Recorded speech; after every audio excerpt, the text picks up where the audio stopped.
मित्रों नमस्कार। आपका गीता सत्संग चैनल पर स्वागत है। आज का विषय है अशोक वाटिका में सीता जी की स्थिति।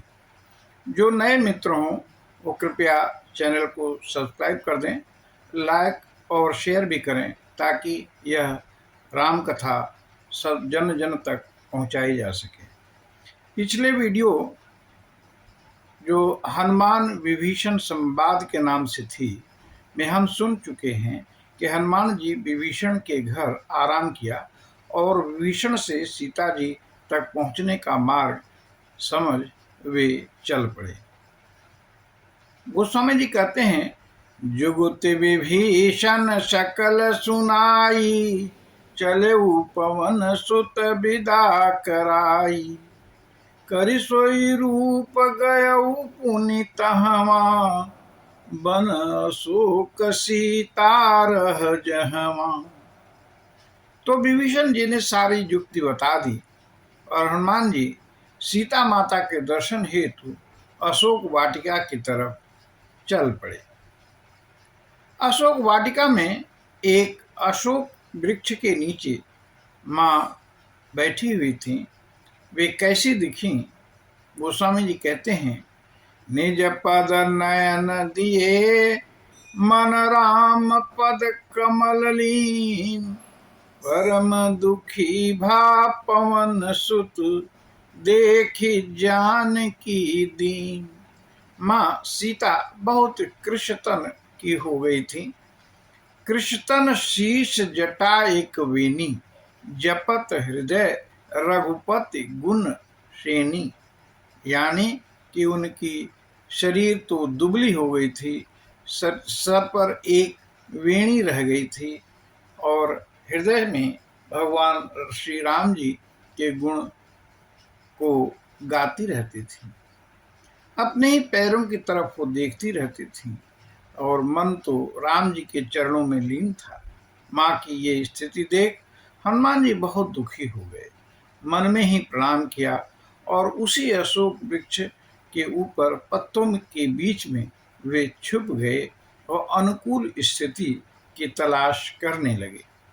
वृक्ष के पत्तों में छिपे हनुमान जी विचार करने लगे कि क्या करूं, माँ का दुख कैसे दूर करूं।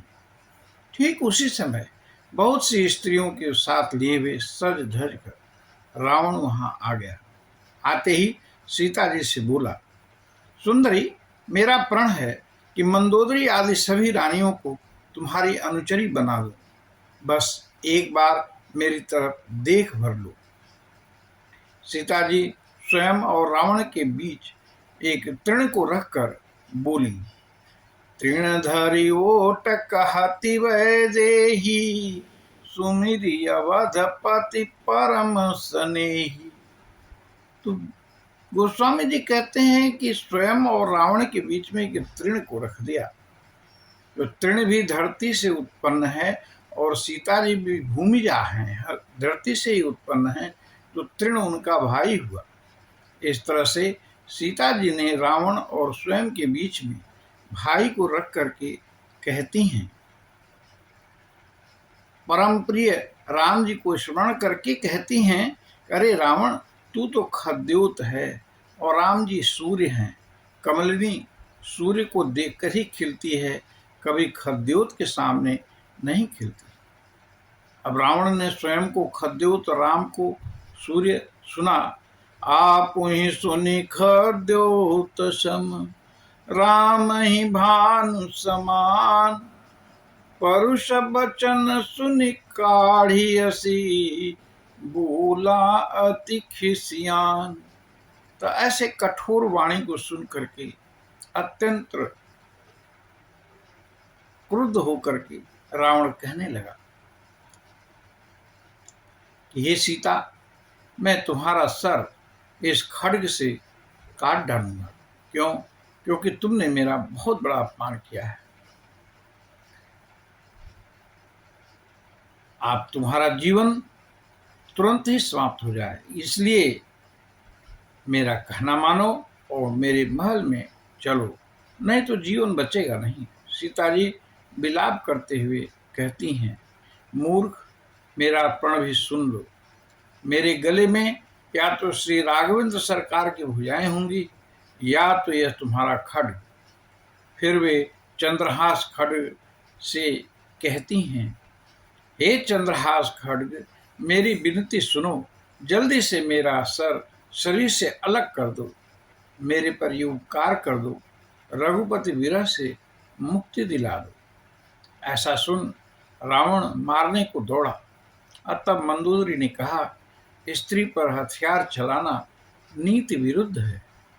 तब रावण ने कहा, ठीक है सीते, तुम्हें मैं 1 माह का समय देता हूं, अगर नहीं मानोगे तो सर काट दूंगा।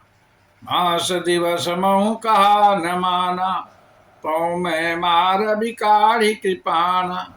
ऐसा कर राक्षसियों को सीता जी को त्रास देने का आदेश देकर वो तो घर चला गया।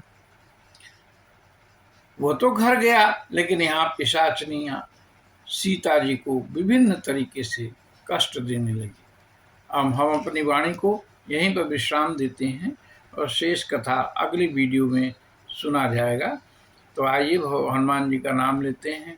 ओम हं हनुमते नमः। ओम हं हनुमते नमः। ओम हं हनुमते नमः। आप सभी को बहुत बहुत धन्यवाद, प्रणाम, नमस्कार, थैंक यू।